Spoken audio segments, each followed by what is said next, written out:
Alhamdulillah,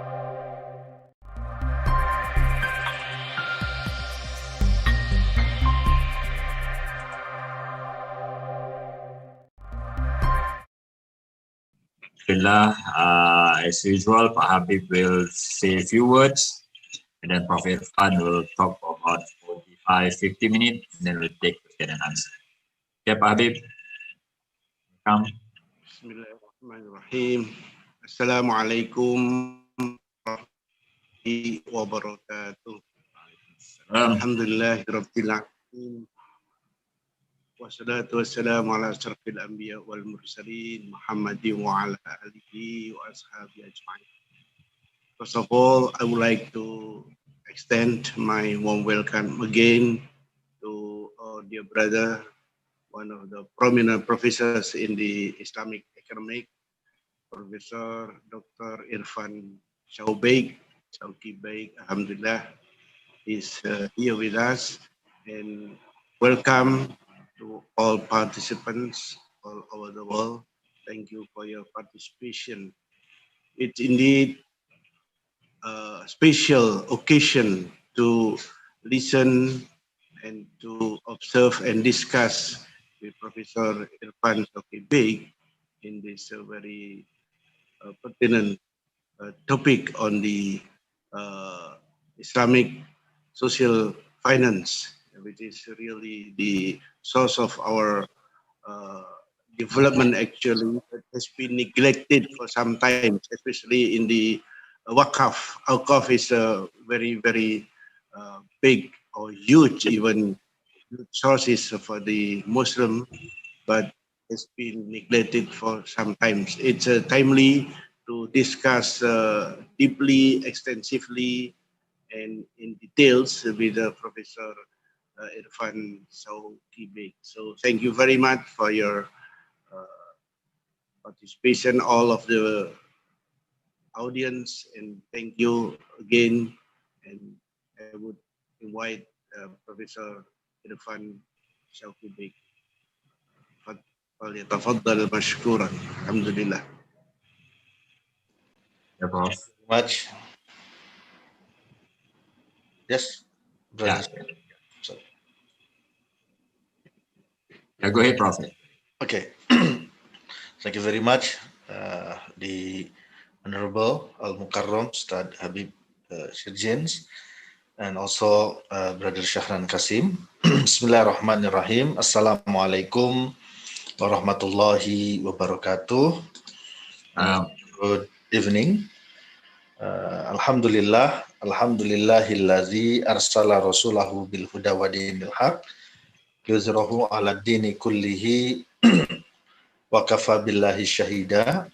Asyhadu an la ilaha illallah wahdahu la syarikalah wa asyhadu anna Muhammadan abduhu wa rasuluhu la nabiyya ba'dah. Allahumma fasholli wa sallim ala sayyidina Muhammad wa ala alihi wa ashabil kiram wa sallama tasliman katsira amma ba'd. So in this second lecture of today, I would like to discuss about the zakat core principles. Actually, in the last week lecture, this topic should be in the third week, and the second week should be on the regulatory framework of zakat management system. However, I changed the schedule, so this should come first, and after that, next week we are going to discuss about the regulatory framework. So this is, a bit change in the lectures plan for this Islamic social finance subject. So regarding the zakat core principles, why we need these zakat core principles? Yeah, because if you look at the condition and situation at the moment, that level of zakat management, yeah, from one country. Is my voice clear?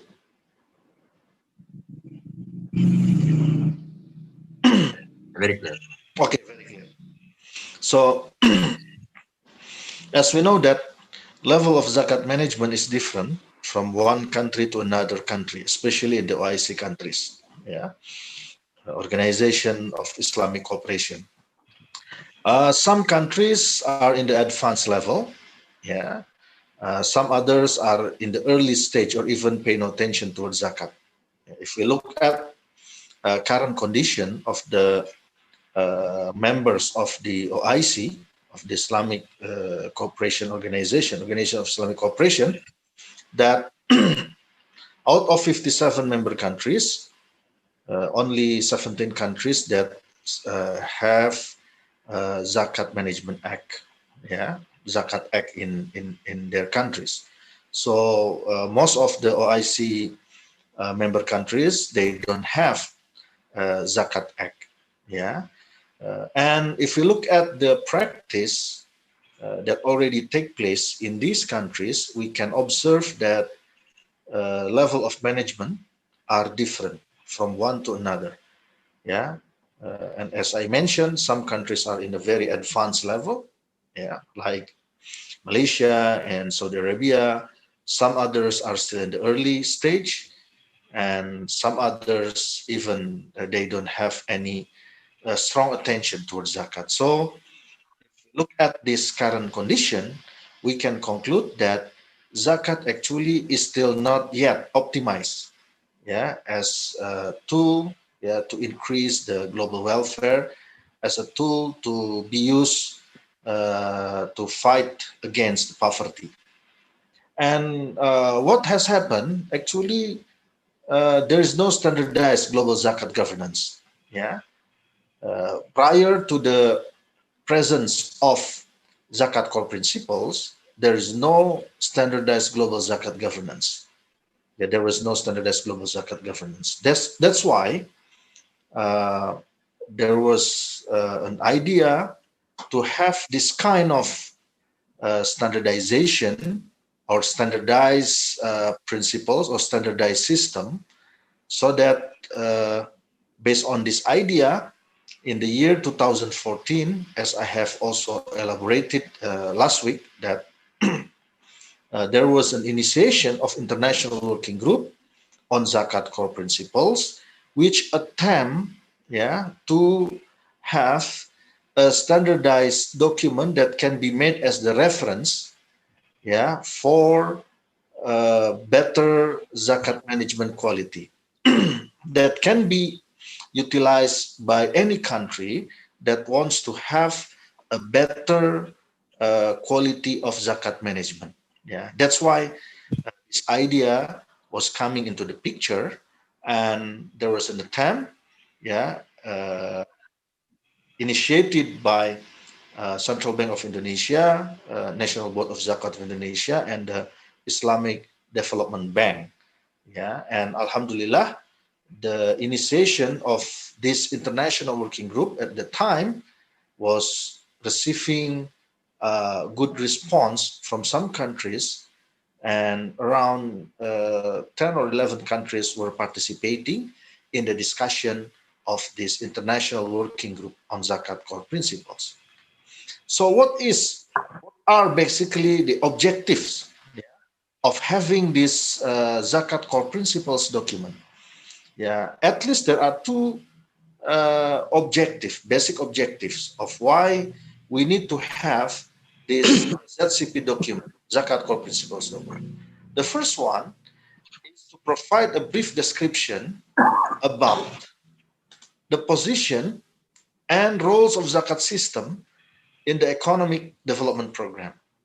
This is the first objective.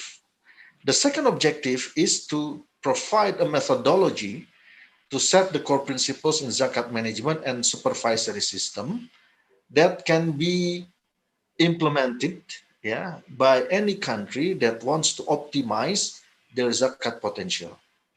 As I said to you last week that a study has estimated the potential of zakat, and it is predicted that the potential of zakat can reach around 500 to 600 billion US dollar per annum. So it's a very huge potential. However, in terms of actual collection, there is still huge gap between the potential and the actual collection. That's why we need to have a proper methodology, yeah, that can improve the quality of zakat management. And one of the efforts in order to do that is through this implementation or application of zakat core principles. And what is the methodology of constructing these zakat principles?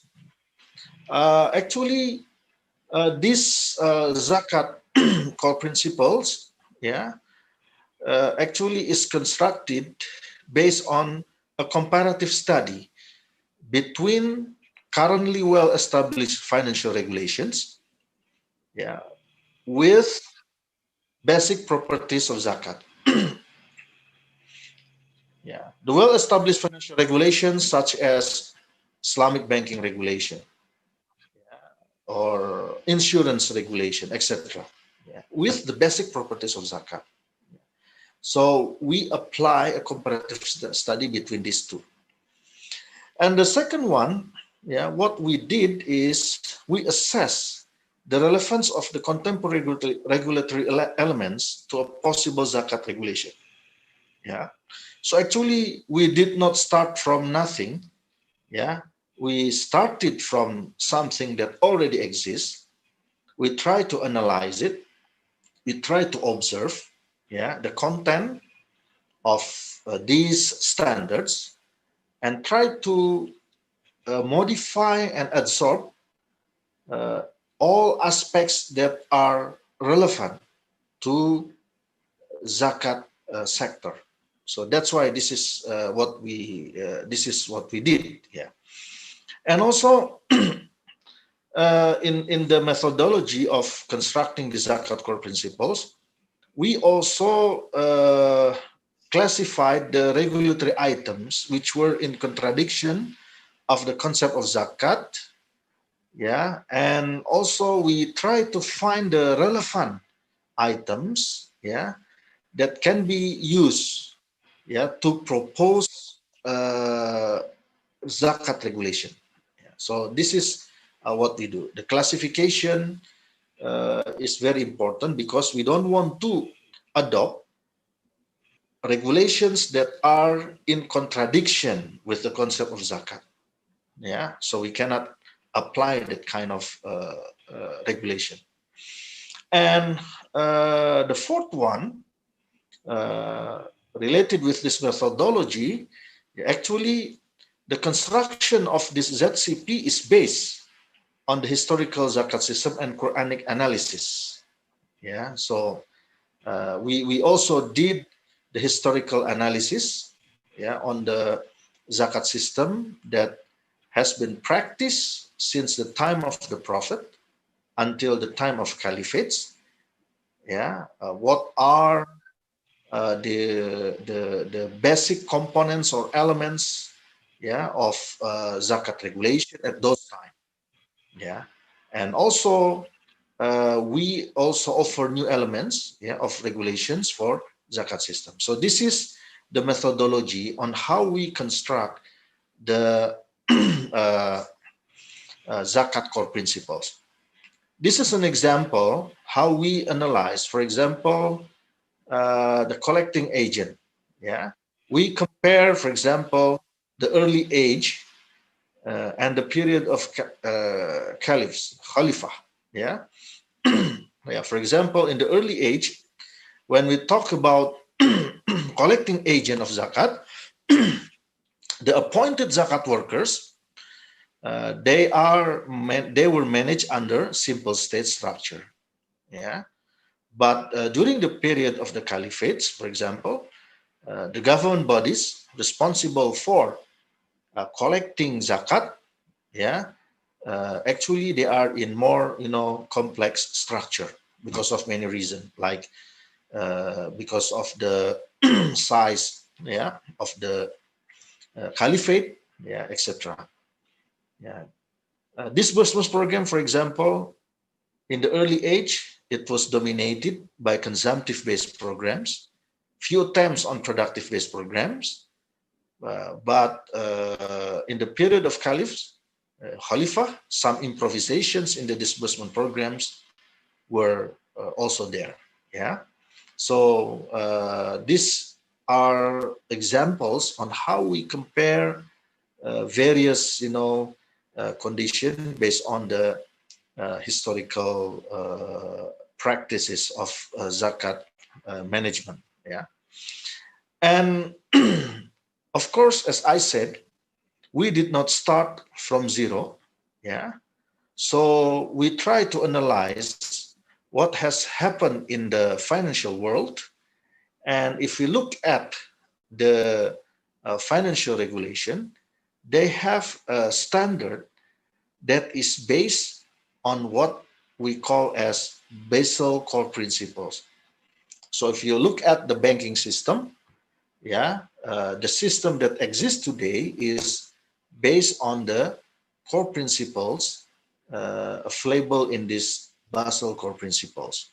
And if you look at the Basel core principles, they have 29 core principles, that fit the needs of financial industry. So, of course, not all of these principles are relevant to zakat. Yeah, and basically, of course, there will be a fundamental difference between conventional financial system and zakat. These two cannot be, if you look at the very essence of these two systems, of course, one is based on riba system. The other has been made as an instrument that clearly against the riba system stated in the Quran. Yeah, but we can see what areas that are regulated, what areas that require a standardized system, standardized regulation, and we analyze whether these areas are still relevant.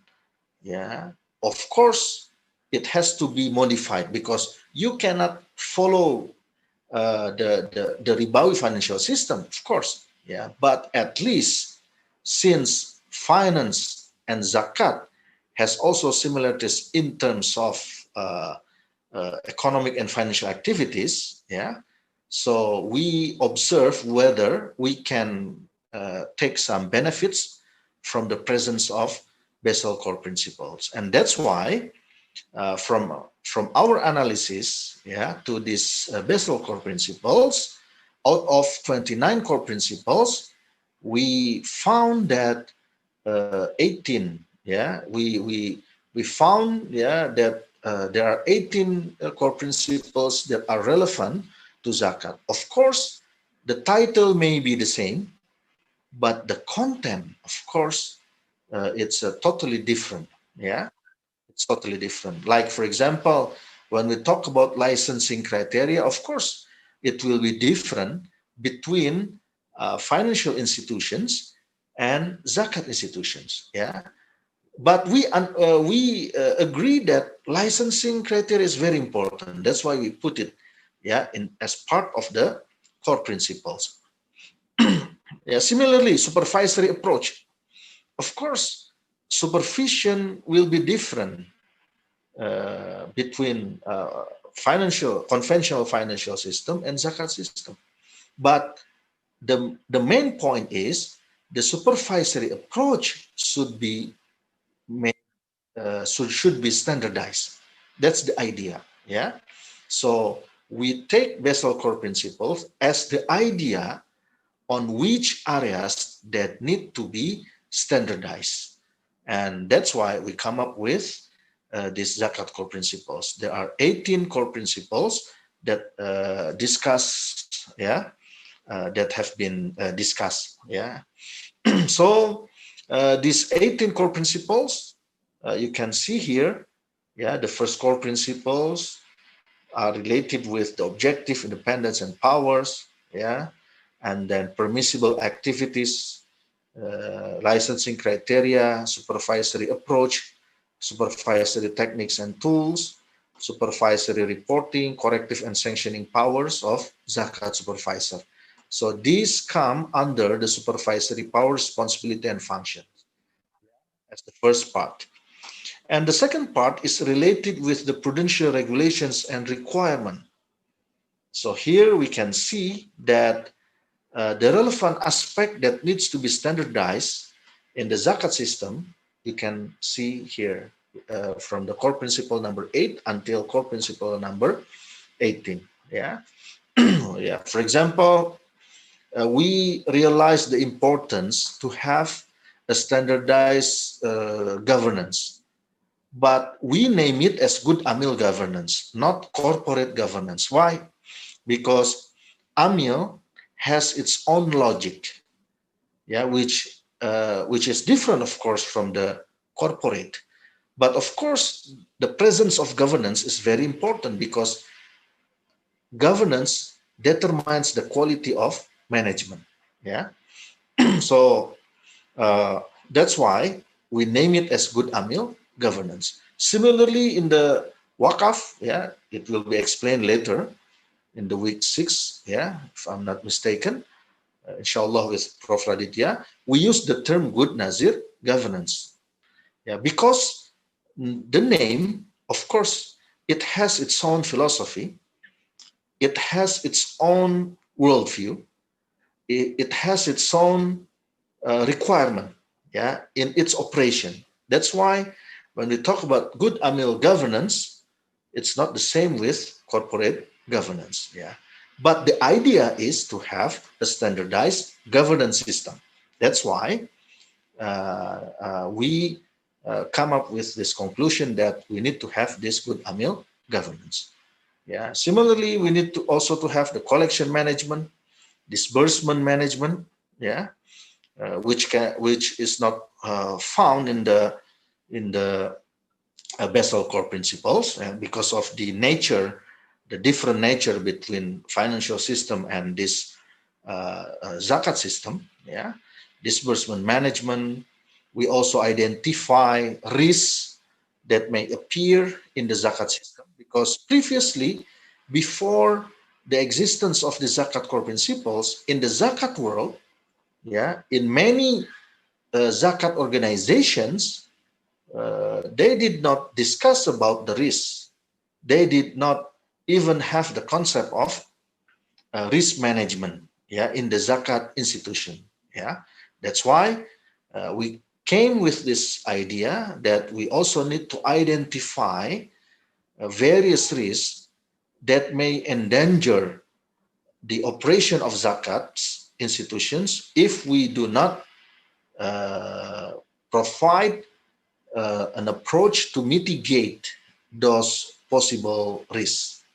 Yeah, you can see here the reputation and muzaki loss risk, disbursement risk, operational risk, Sharia control, and internal audit. This is also needs to be, standardized. Financial reporting and external audit. Also, we need to have a standardized financial reporting and external audit system because not all countries, yeah, they have a standardized zakat accounting system. Yeah, we also need to have a standardized disclosure and transparency to ensure that zakat in a good hands. Yeah, and also the last core principles is related with the abuse of zakat services. Yeah, so we identify possible abuse of zakat services, and that's why we need to minimize, yeah, the potential of this abuse to happen. And that's why we put it here as one of the zakat core principles in the ZCP number 18.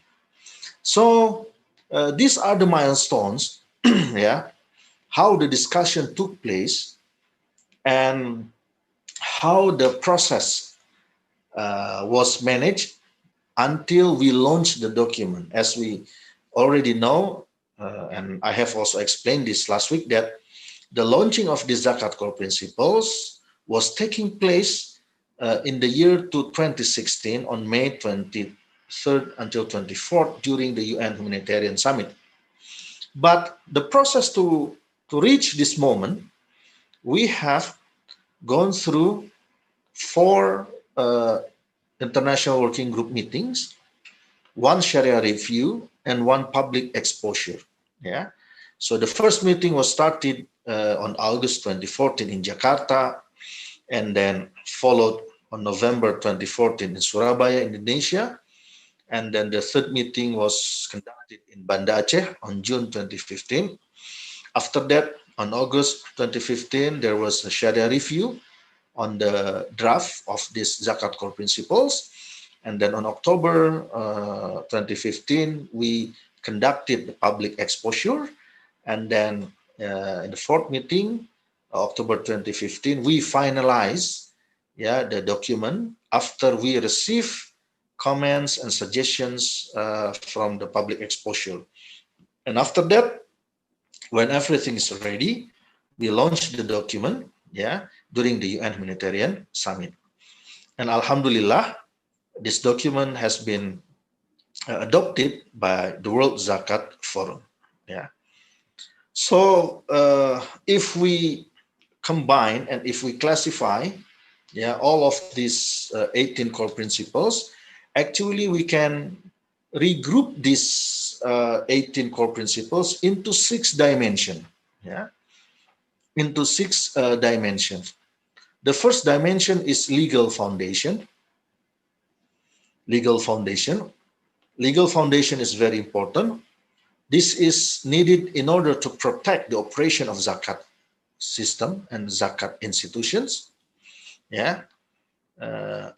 Legal basis is very important. And when a country has its own zakat act, we can compare that the countries with zakat act normally perform better zakat management compared to the countries that do not have zakat act. That's why legal foundation is very important. So the first 3 core principles actually represent this legal side of the core principles. The second one is on zakat supervision. This is the second dimension, in which these zakat supervision principles are reflected in the ZCP number 4, 5, and 6. And then the third one is zakat governance, in which this dimension is reflected by ZCP number 7 and number 8. And then the fourth dimension is basically reflecting the basic function of zakat institution, which is intermediary function, in which zakat institution play a role as an intermediary institution between muzaki and mustahik. As we know that in the very basic concept of financial intermediary, actually a financial institution actually plays a role to bridge between the surplus unit of the economy with the deficit unit of the economy. Similarly, zakat institution or amil also has the same function. They have to bridge between surplus unit, which is muzaki, and deficit unit, which is mustahik. So ZCP number 9 and ZCP number 10 is basically discussing about the intermediary function of institution of AMI. The fifth dimension is on risk management, which is reflected from ZCP number 11 until ZCP number 14. And some studies based on these core principles have also been issued. You can go to the website of Basna Center of Strategic Studies. You can just Googling because it's open access. You can download it freely. We have made study on risk management for zakat institution. And you can see the identification of risks that may occur until the mitigation that is needed in order to minimize the impact of this risk. And the last dimension is Sharia governance, which is reflected by ZCP number 15 until ZCP number 18. So these are the 6 dimensions of zakat core principles. And in each principle, we have what we call as essential criteria and additional criteria. Essential criteria is the criteria that must exist to represent this core principle. Yeah. So when we talk about, for example, ZCP number 1, yeah, which deals with objective independence of and powers. And what does it mean? Yeah, you can see the the definition of this ZCP number 1. Yeah, the main objective is, yeah, laws, regulation, or other legal framework for zakat supervision is clearly defined to provide each responsible authority with the necessary legal powers and independent role. So in order for this to be implemented, so we need a set of criteria, which is obligatorily speaking, it must exist. Yeah. And in order to improve the quality, some additional criteria may be needed, but it doesn't need, it does not necessarily mean that additional criteria must be obligatory or mandatory. Yeah, it's just additional. Yeah, just like, sunnah. Yeah, sunnah muakkad, very recommended one. But the essential criteria is the obligatory part. Yeah, that must exist in order to implement this ZCP. Yeah, to be realized in the practical aspect. And also, this essential criteria will also determine the level of compliance. So when a country, for example, declare itself to comply with these zakat core principles, we can observe that the compliance level will be determined, yeah, from the fulfillment of these essential criteria. If all of these essential criteria, yeah, are, exist or implemented, yeah, all of these essential criteria, it means that legally speaking, the country is compliant with the ZCP. Yeah. So the compliance level is very good. Yeah. So what are these essential criteria? Actually, you can read, yeah, from the document of zakat core principles, and this document is also available online because we have 18 core principles, and one principle may have more than 3. Yeah, even now the first core principles, we have around 8, yeah, 8 essential criteria. I'm afraid that we do not have sufficient time to discuss all of this. Yeah, that's why I suggest you to read, yeah, this document, and you can have it online. Yeah, because everyone can freely download the material. I will just give you the unique thing maybe in the zakat core principles, yeah, that need our attention. Yeah, yeah. For this, for example, essential criteria, yeah, we have essential criteria of ZCP number 1. We have 8 essential criteria. Yeah. Here, for example, the first essential criteria is on the main objective of zakat supervision is to promote the minimum standard for sound regulation and supervision of zakat management system. Yeah. So this is the first essential criteria. So we need to have minimum standard. Yeah. And then the second criteria, this may be, normative, but for the second one, yeah, it is stated here that the effective zakat system should have a solid legal foundation in terms of Zakat Act. So we encourage the Islamic countries, the Muslim majority countries, yeah, to have a solid legal foundation, yeah, in the form of Zakat Act. Zakat Act. So the presence or the existence of Zakat Act is very important, yeah, because a good system can only be built, yeah, based on sound legal system, sound regulation, yeah, and the presence of an act or a specific law on zakat is extremely important as the basis to build sound zakat system.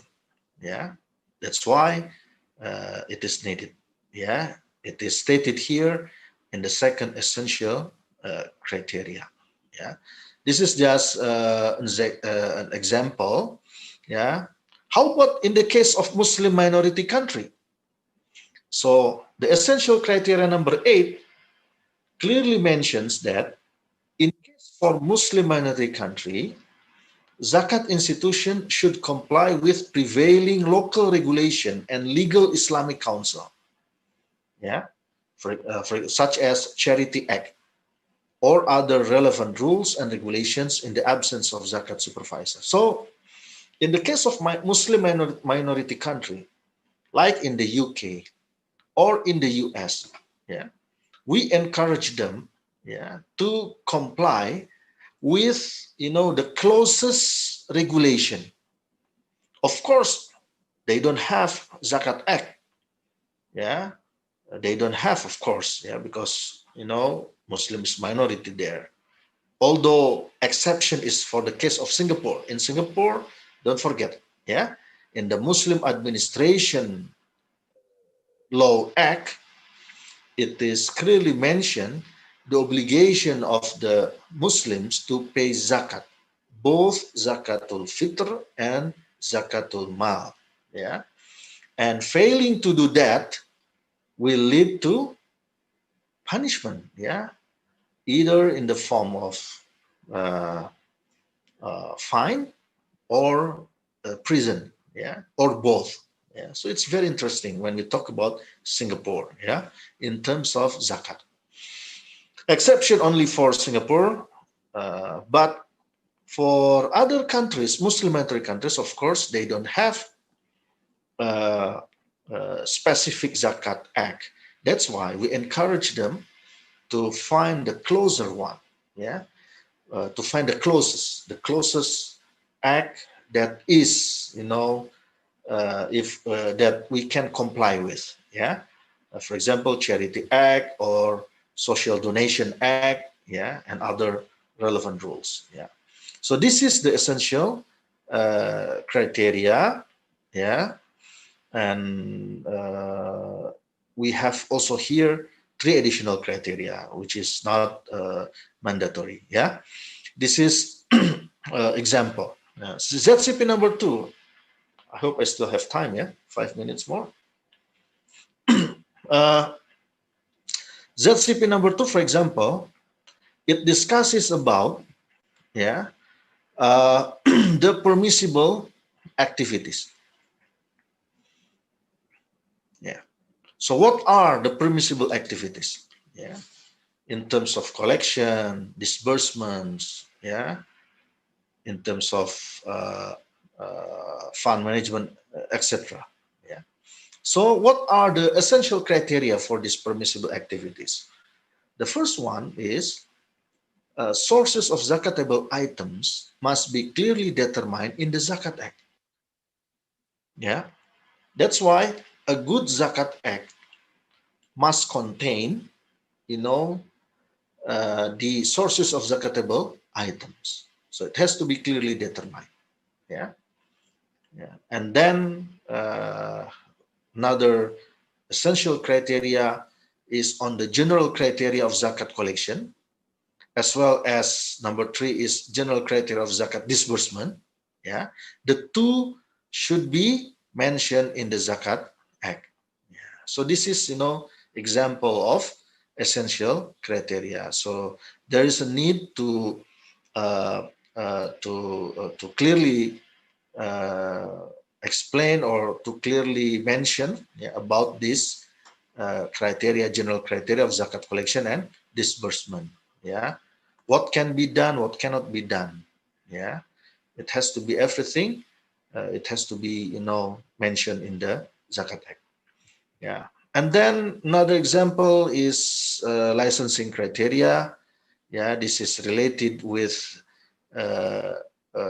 which authority that has the power, yeah, to set the criteria for licensing zakat institution and reject applications that do not meet the criteria. Yeah, so here we have several essential criteria. Yeah, ZCP number 4 is on supervisory approach. So you can just read and go through this one. But I would like to highlight some of the very important, important aspect, especially in the intermediary function, because it's a very important thing, especially in the disbursement. Yeah. In the disbursement management, ZCP number 10, in the essential criteria,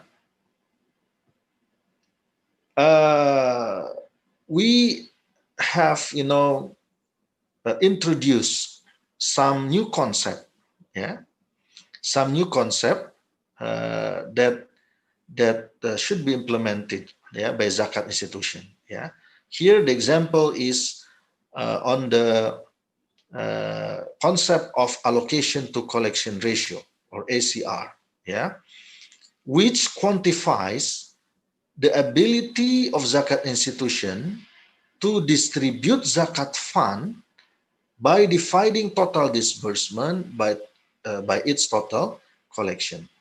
So we divide into 5 criteria, yeah, 5 categories. If the ratio of this ACR is 90% or above, so it means that the zakat institution is highly effective in disbursing zakat fund to the eligible beneficiaries, or what we call as mustahik. Yeah, this is just an example. So if it is below 20%, it means ineffective. Yeah. So this is the new concept, yeah, that we introduce here, yeah, in the disbursement management. Yeah. And also the risk management, etc. So actually, yeah, because of the time limitation, yeah, in essence, as conclusion, the presence of zakat core principles basically the presence of zakat core principles basically is to give or to provide, yeah, basic reference, yeah, on how to increase, yeah, the quality of management of zakat, yeah, and all aspects that are regulated in these core principles must be, followed. But these zakat core principles, the adoption of the zakat core principles actually is voluntary. Yeah, no countries are obliged to adopt these zakat core principles. That's why what we do is we promote this, we discuss about the zakat core principles, yeah, in the World Zakat Forum. Yesterday we just completed our annual meeting 2020, and we had elected new Secretary General. Yeah, now Secretary General of the World Zakat Forum for the period of 2020 until 2023 is Dr. Zainul Baharnur. Yeah, and in the annual meeting of World Zakat Forum that was done yesterday. We agree also to set up a new subsidiary institution under the World Zakat Forum, which is named as WZF Research and Development, in which one of its main tasks is to discuss the technical notes, technical notes on zakat core principles. So what do we mean by these technical notes? Technical notes are basically a document that translate this principle into operation.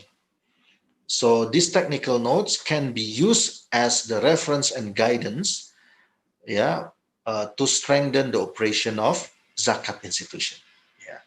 That's why the presence of this new subsidiary institution under the World Zakat Forum is very important, and that's why the participants of the annual meeting have approved the establishment of this subsidiary institution in order to increase the quality of zakat management, especially the management that is done by member institutions of the World Zakat Forum. By that, I end my presentation and I pass the stage back to Brother Shahran for Q&A session. Thank you very much. Assalamualaikum warahmatullahi wabarakatuh. Thank you so much, Prof. We are very proud with your involvement with the Zakat education worldwide. Inshallah, we look forward for your contribution. We take Brother Nuruddin question. You can also read, Prof, is it, from your chat box? Yeah. Let me read it also. Prof, can you explain about the awareness of Muslims regarding the payment of zakat, especially in the territory of Indonesia? How about the existence of various zakat collection institutions in Indonesia? For example, zakat collection institution based on various Islamic organizations, or those that are done traditionally. Should this zakat management be carried out centrally, or should it allow for decentralization of zakat? Okay, so very long question. Actually, one question which is... This, my dear brother. Yeah.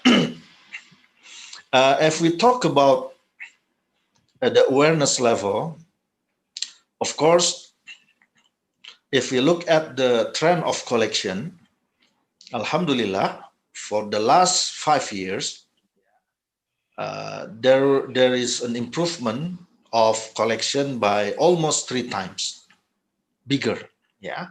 In the year 2015, for example, the collection reached around 3.7 trillion rupiah. It's around maybe let's say for 100 something million US dollar.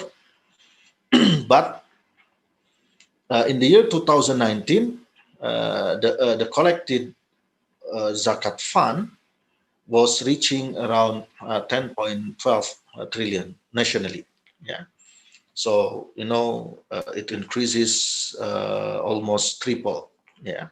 This year we predict to reach 12 trillion US dollar rupiah, or around maybe 800 million US dollar. But don't think that it's a very big number, because it's scattered in various zakat institutions, from national level until regency or city level. When we talk about the awareness, of course, based on this data, the awareness is increasing. However, when we observe through zakat literacy index, because in Indonesia we have zakat literacy index.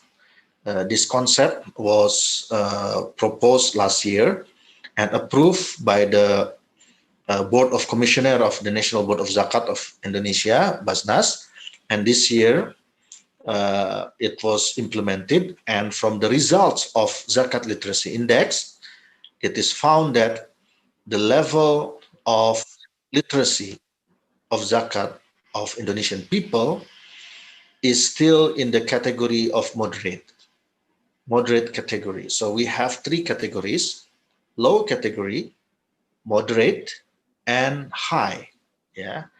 So it means that the zakat practice that has taken place for decades after the independence of Indonesia, has put our people still in the moderate category in their understanding on zakat concept, which means that we need to improve, the education and socialization so that zakat literacy of the people can be improved. But if you look at wakaf, wakaf is still in the low category. That is the situation in Indonesia. But in other countries, of course, the situation is different, but the trend, I believe, is increasing because this zakat literacy index is still not found in other countries. Yeah, so hopefully, some people here, maybe from outside Indonesia, can study about this zakat literacy index, and you can implement this, in other countries. Of course, modification is needed because some of the questions are really Indonesian questions, which means that it is only relevant with Indonesian situation. You can modify, but the idea is we need to have a tool that can be used to analyze the understanding level of the people towards zakat concept. So this is, what has happened here in Indonesia. Yeah. And the last one, I forgot. It's about what, brother? Decentralization. Yeah. Yeah. It is very interesting to note that different countries apply different system. Yeah. Like in Indonesia, we have, of course, decentralization is taking place in Indonesia. Yeah. And we have a huge number of zakat institutions. Yeah. We have 514 basnas at regency level or city level, 34 basnas at provincial level, one at national level, and we have more than 100 legal private zakat institutions. Of course, in Malaysia, you will not find private zakat institutions. Everything will be under the Majlis Ugama Islam, or state Islamic religious affairs, religious council. But here in Indonesia, we have a different scenario. So, of course, given this situation, the main task of Basnas is to coordinate all of these institutions so they can work together, under the same direction. This is what we are trying to do, and of course, it is not an easy task, because different institution may have different perception, may have different target, of operation, target of distribution, etc. So it's a very challenging situation, but the condition now is getting better and better in terms of collection as well as in terms of management, and distribution. Thank you. Very true, Prof. As you said, education is the core. Yeah, Once people are more educated, more knowledgeable about zakat and how they can channel it, inshallah, will improve. We take, I think, the two questions from Devi. I think I already did both of them.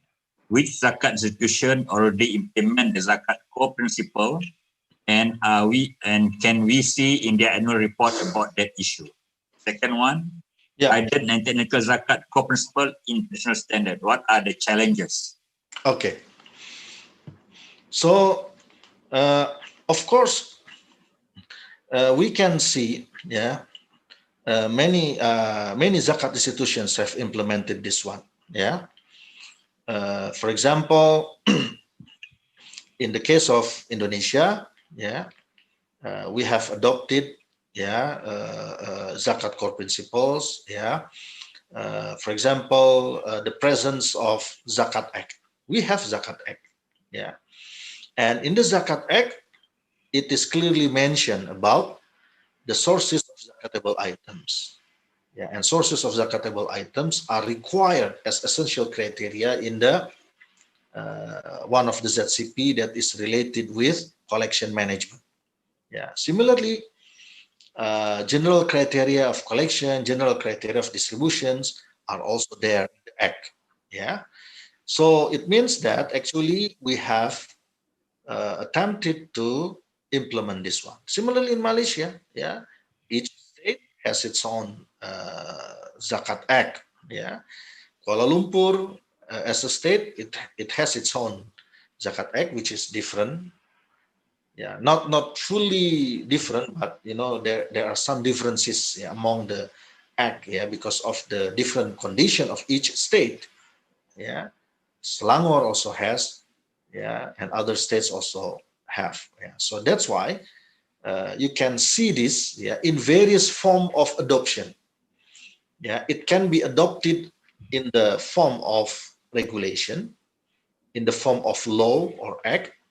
It can also be adopted, yeah, in the financial report, because in the financial report, yeah, you have to clearly report what you have collected, what you have disbursed, how much is the percentage of the amil, and how do you distribute the fund, yeah, to the eligible recipients or asnaf. Yeah, you can observe that one, and it is really required by the zakat core principle. Similarly, in the case of Indonesia, we also inform uh, the people about the ACR, the allocation to collection ratio. Yeah, you can see that in our report. Yeah, so of course, some of the WZF member countries and member institutions have attempted to adopt, let's say, although still not 100%, but at least 90% or something. Yeah. Some others may adopt 30 to 40%, etc. Yeah. So this kind of adoption level, various level of, you can say, compliance, yeah, is different from one country to another country. But you can study, yeah, from their reports, and you can see it, and you can compare with the zakat core principles. And regarding the challenges, yeah, of course, the core principles just mention about what should be there. Yeah, what should be there. But the way we realize this, yeah, of course, will be different from one country to another country. Yeah.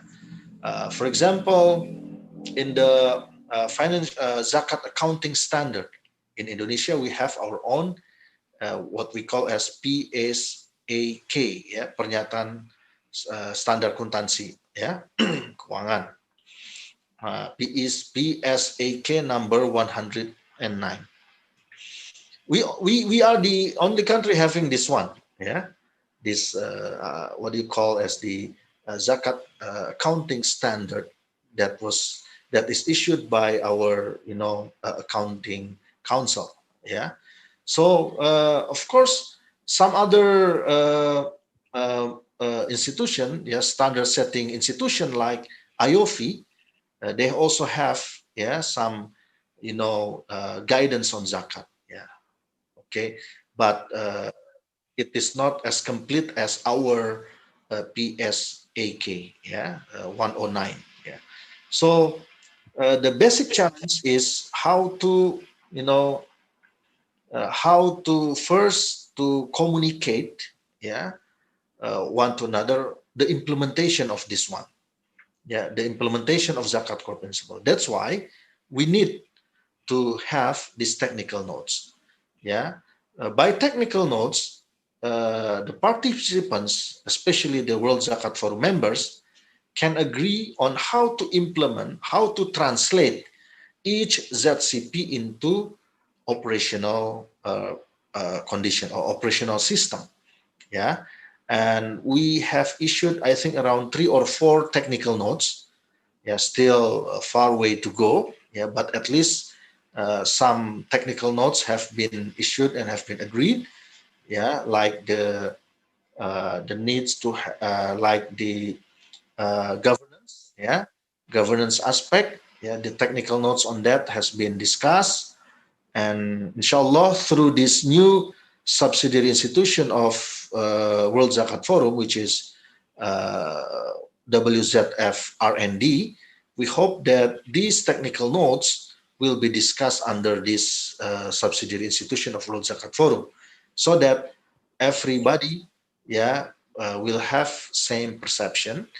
Of course, it will be a long process, but we believe, through communication, coordination, and through, discussion together, we can come up with a conclusion that the technical notes can be implemented, and we have the same interpretation, on the ZCP, on each ZCP, So we have this same interpretation. Of course, it is a long way to go, but at least now the direction is very good. The consolidation among the World Zakat Forum members, is very, very good. The consolidation takes place smoothly and a very good condition and direction. Thank you. Thank you. Thank you so much, Prof. Pak Habib, do you want to say something before we invite?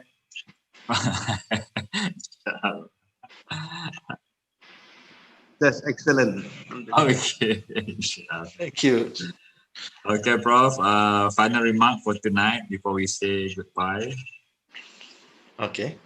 So my final remark is actually, I just want to answer one last question here. Oh, okay. Yeah. Non-Muslim countries. Yeah. Right. In World Zakat Forum, we also have members from non-Muslim countries or from Muslim minority countries. Like South African National Zakat Fund. It's the biggest zakat institution in South Africa, and we know South Africa is a Muslim minority country. We also have National Zakat Foundation worldwide, which is based in UK. They also have branches in some countries in Europe and in the US. Of course, all of them are in the non-Muslim countries, but they are with us in the World Zakat Forum. And of course, for the case of Muslim minority countries, the essential criteria